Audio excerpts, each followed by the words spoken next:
Hello and welcome back to the 5 Cent Cigar Newscast. I'm Imani Fleming. Thank you so much for joining us. Coming up this week, we have how URI Health Services is managing bi-weekly COVID-19 testing, how snow days are determined with many classes now online, and as always, make sure to stick around for your Roadie Sports Corner.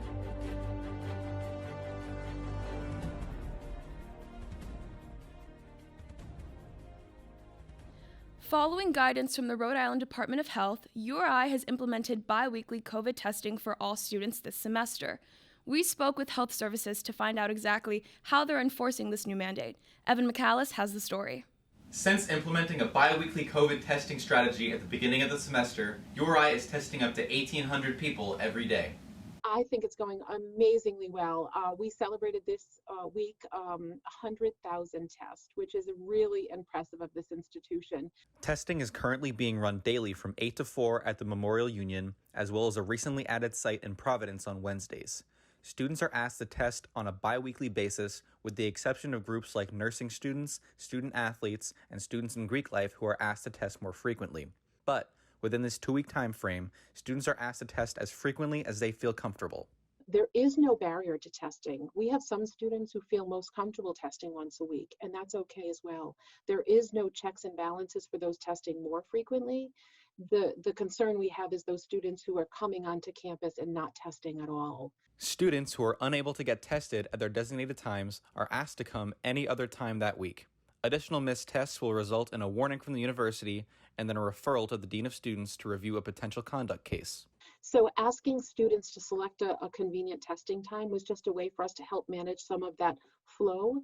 But students who can't come at their testing time are told come any other time that week. If they're scheduled to test that week, come any other time that works for you. And we know that we can accommodate you. We'll do everything we can, though, to try to meet the student where they're at, try to understand why they're not participating in testing, and see if we can somehow help them become compliant. Testing sites are being run by a group of volunteers consisting of clinical nursing students and reassigned staff from all divisions across campus. These volunteers are all keenly aware of what their work means for the URI community. I think it's really important that people get tested regularly so that way URI can track our progress, but also on a personal level. When students are tested more regularly, a lot of people talk about how it's easier to figure out plans of if they get to visit their family and stuff because they're tested weekly, so they know that they're negative and they're negative consistently, or bi-weekly, depending on the person.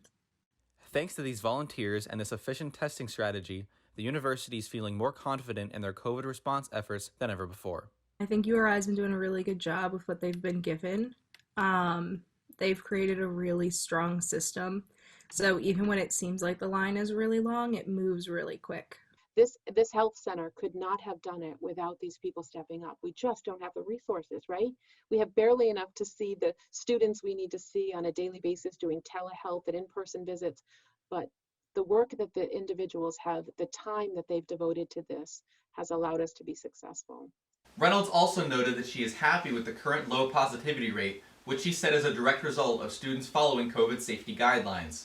Evan McAlice reporting, 5 Cent Cigar News. With multiple winter storm warnings affecting the entire state of Rhode Island, URI moved all afternoon classes online on February 18th and 19th. But what exactly goes into calling off in-person learning, and does this look different now that classes can be held virtually? I sat down with Samuel Adams to find out.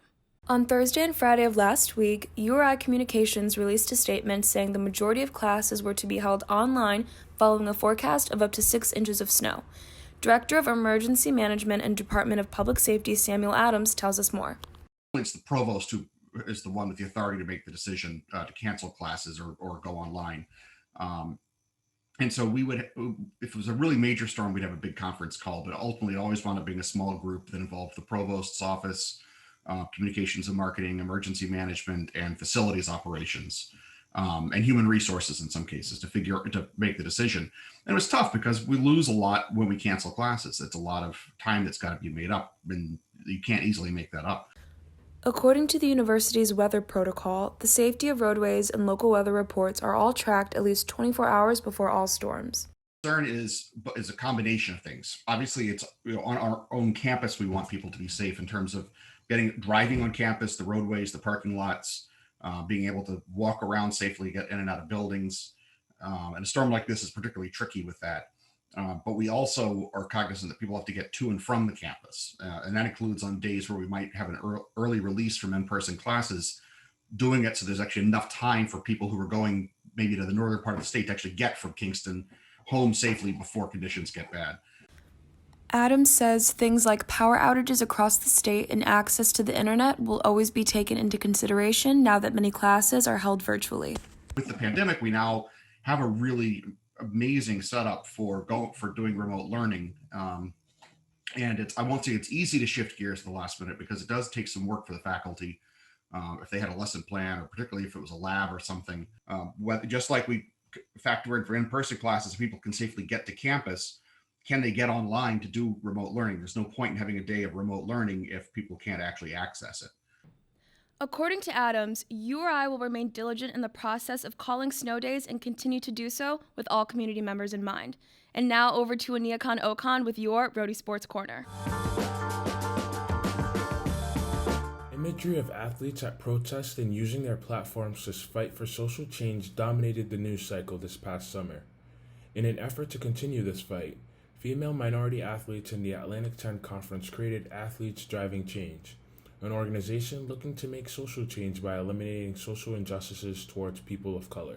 They really challenged all women's basketball programs to come up with an initiative in the month of February to give back. Brisbane, who is also a member of the A10 Racial Equity, Diversity, and Inclusion Committee, played a key role in the planning process of coming up with an initiative. When I sat down with Coach Tammy Reese, she felt that it was important that if we were going to do something, raise funds, that we take care of home first. While there is a national problem, we also want to make sure that we don't overlook, local need. The team came up with the Every Shot Counts challenge to benefit the URI Multicultural Student Services Center. The challenge is simple.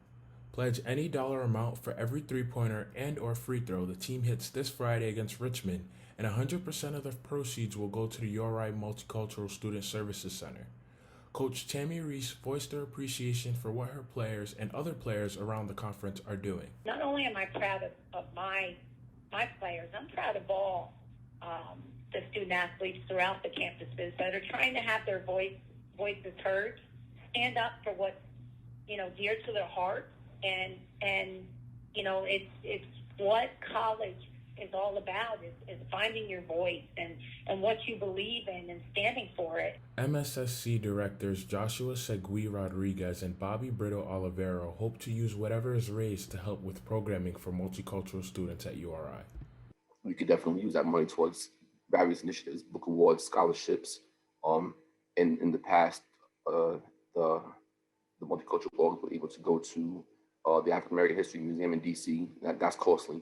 They both hope that the Every Shot Counts challenge can be the beginning of a long-term partnership between the MSSC and athletics. And I think really modeling athletes who are really invested in community issues is really powerful as well. I mean, obviously, someone like Muhammad Ali is a good example. Colin Kaepernick is a more recent example.